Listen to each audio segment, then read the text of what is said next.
या व्हिडिओमध्ये आपण अल्बममध्ये फोटोज कसे ॲड करायचे, बॉक्समध्ये फोटोज कसे ॲड करायचे हे बघणार आहोत. ठीक आहे. मी फोटोशॉप ओपन करून घेतो. आपण हां, मी त्या दिवशी बनवलेलं किंवा पाठीमागच्या व्हिडिओमध्ये एक बनवलेलं माझ्याकडे एक पेज आहे अल्बमचं. हे आपण एक मागच्या व्हिडिओमध्ये डिझाइन केलेलं आहे. तुम्हाला हे त्या मागच्या व्हिडिओमध्ये भेटून जाईल चॅनलवरती. तुम्ही चेक करू शकता हे पेज कसं बनवायचं.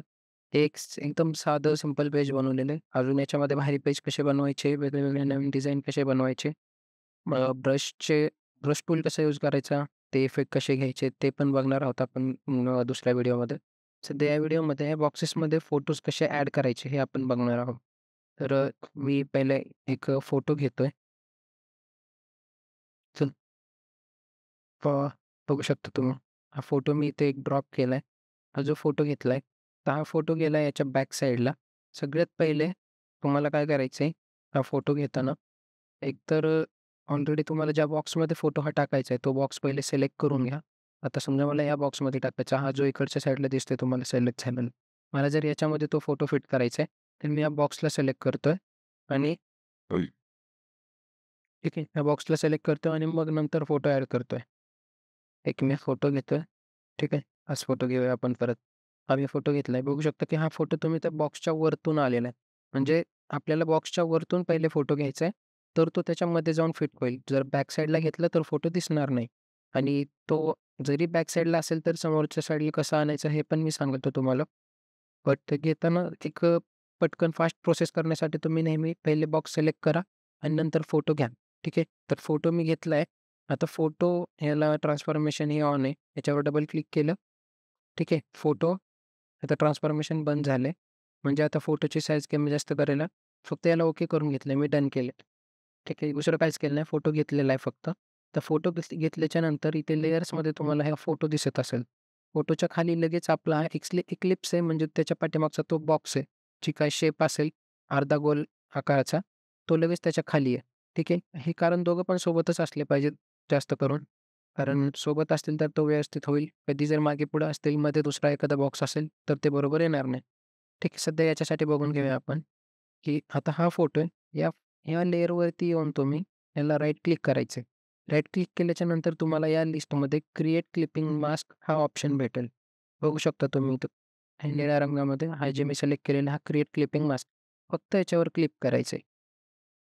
त्याच्यावर क्लिक केल्याच्या नंतर तुम्ही बघू शकता, की फोटो हा त्याच्यामध्ये फिट झालेला आहे आणि बाकी तुम्ही इथून त्याला साईज त्याची कमी जास्त करू शकता. ठीक आहे. तर असेच आपण दुसऱ्या बॉक्समध्ये फोटो ॲड करून घेऊ. आता या बॉक्सला मी सिलेक्ट करतोय. याच्यामध्ये अजून फोटो घेतोय दुसरे. ठीक आहे. हा फोटो घेतलाय. बघू शकता या बॉक्सच्या वरतीच फोटो आलेला आहे माझा. फोटोची साईज छोटी करतो.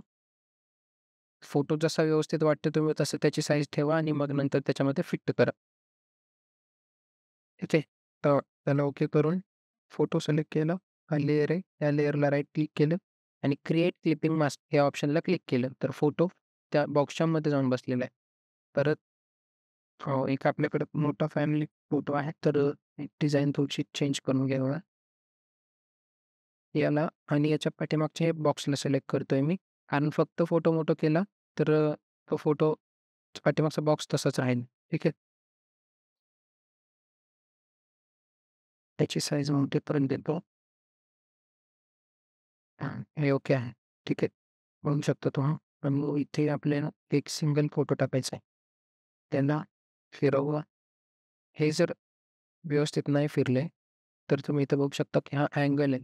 तुम्हाला जर बरोबर तो एकदम प्रॉपर त्याला उभा करायचा आहे ना, तुम्ही सरळ इथे यायचं आणि इथे 90 अशी व्हॅल्यू टाकून द्यायची. म्हणजे तो 90 डिग्रीमध्ये रोटेट होणार बरोबर.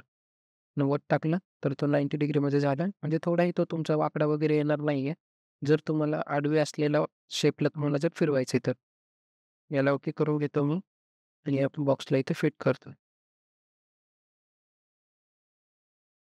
बाकी टूल्स वगैरे कसे यूज करायचे ते आपल्या व्हिडिओमध्ये आहे चॅनलवरती.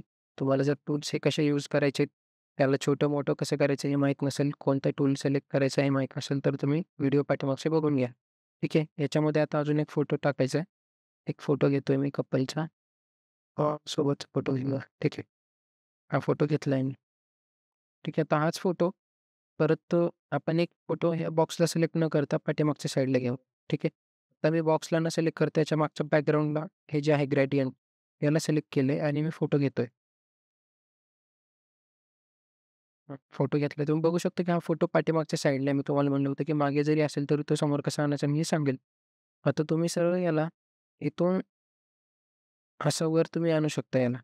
बघा तुम्ही बघू शकता, इथं मी तो जो फोटो आहे त्याची लेयर सिलेक्ट केली आहे आणि फक्त त्याला वर घेतलाय असं. ठीक आहे, तर तो याच्यावरती आलाय किंवा यालाच अजून एक शॉर्टकटसुद्धा आहे. मी आता या फोटोला पहिले खाली घेतो. ठीक आहे. याला शॉर्टकटसुद्धा आहे. तुम्ही याला कंट्रोल दाबायचे आणि कंट्रोल दाबल्याच्या नंतर तुमचा जो स्क्वेअर ब्रॅकेट असतो, तुम्हाला इथे दिसेल स्क्रीनवरती की स्क्वेअर ब्रॅकेट मी दाखवलेला आहे. तो स्क्वेअर ब्रॅकेट जो असतो, तो समोरचा बंद करायचा स्क्वेअर ब्रॅकेट जो आहे, तो दाबायचा. तो बंद करायच्या ह्यानं तो वरती येतो, की तुम्ही एक-एक करून वरती घेऊ शकता त्याला आणि त्याच्या दुसऱ्या बाजूचा आहे, त्याला दाबून तुम्ही खाली घेणार आहे. ठीक आहे. तर आता तुम्ही बघू शकता, की ह्या बॉक्सच्या बरोबर तो वर आलेला आहे. त्याच्यानंतर मी या फोटोला सिलेक्ट करणार, इथे जाणार, राईट क्लिक करणार आणि क्लिपिंग मास्क करणार. बघू शकता तुम्ही, की फोटो बॉक्सच्यामध्ये बसलेले आहेत. हे झालं अल्बमसाठी. आता अजून आपण वेगळेही बघणार आहेत, ते 3Dमध्ये असतील किंवा काही एक साइड आतमध्ये असेल, बॉक्सच्या दुसरी साइड बाहेर असेल. असा व्हिडिओ आपल्याला नेक्स्ट व्हिडिओ भेटून जाईल. पुढच्या व्हिडिओमध्ये आपण तेही करूया. ठीक आहे. थांबूया. थँक